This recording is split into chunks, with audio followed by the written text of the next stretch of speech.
Hey everyone, welcome to the video. I'm going to be going over my favorite plays at running back for week 14 on Draftkings. So starting off at the high end, we have Alvin Kamara, who is my favorite play of the week going against Tampa Bay. Christian McCaffrey, who has a similar skill set, went for 35 against these guys last week, and I think we see a big game from Super Kamario.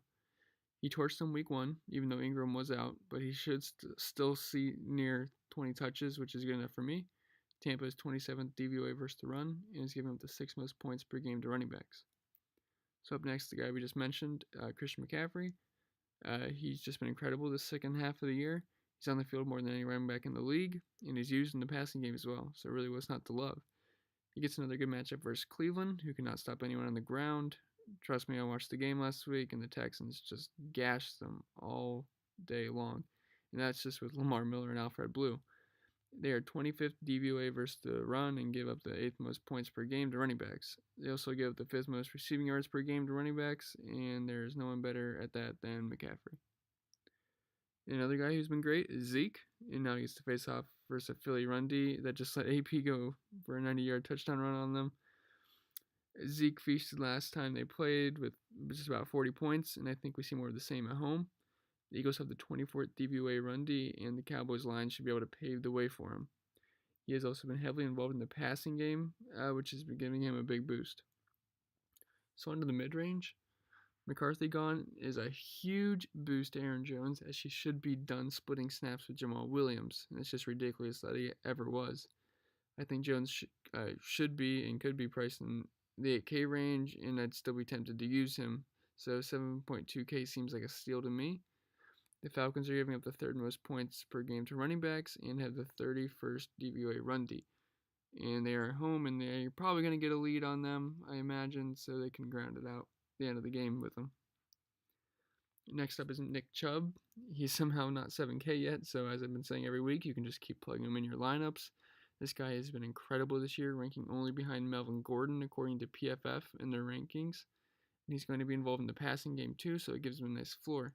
The matchup is tough, but so was last week, and he still had a solid day because he got in the end zone. And for the same reasons I like Kamara, I also like Ingram. I feel like I've been able to call Ingram's good games this year, so let's keep the streak alive. And I have this in asterisks because he is injured. But if Carryon plays and has a good week of practice, he's a great play at that price. We all know how bad Arizona is versus the run, so I'd be more than happy to roster him. I'm not the type to take a big risk on a player because I'm more of a cash game single entry guy. So he would have to be confirmed healthy and get a good week of practice in, and I'd have to be 100% certain he's going to be okay. Pro Football Doc on Twitter said he was lukewarm on the situation about him playing this week, so it's something to monitor. Now on to the bargain bin. AP is only 4,800 this week, which is kind of surprising. Scoring off versus the Giants, who are abysmal versus the run. Ever since they traded Snacks Harrison, they have just been getting gashed. AP played them a few weeks ago and had his best game of the year, and that was actually the first week after Snacks was traded, I believe. The G-men are 5th in points per game given up to the position too. And Gus Edwards, the Gus bus shall roll on as he gets a matchup versus the Chiefs, who seemingly get crushed by running backs each week. They give up the 2nd most points per game to the position and are 32nd DVOA versus the run. It sounds like a free square, but the only concern here would be if they get crushed early, they will lean on Ty Montgomery and Kenneth Dixon. And I have Justin Jackson in asterisk 2. If they happen to name him the feature back for Cincy, which in my opinion I think he should be, he's more suited for that than Eckler is. Eckler's really good in his complementary role.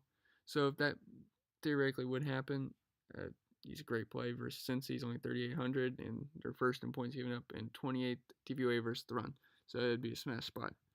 All right, guys, be on the lookout for the receiver and tight end defense breakdowns tomorrow.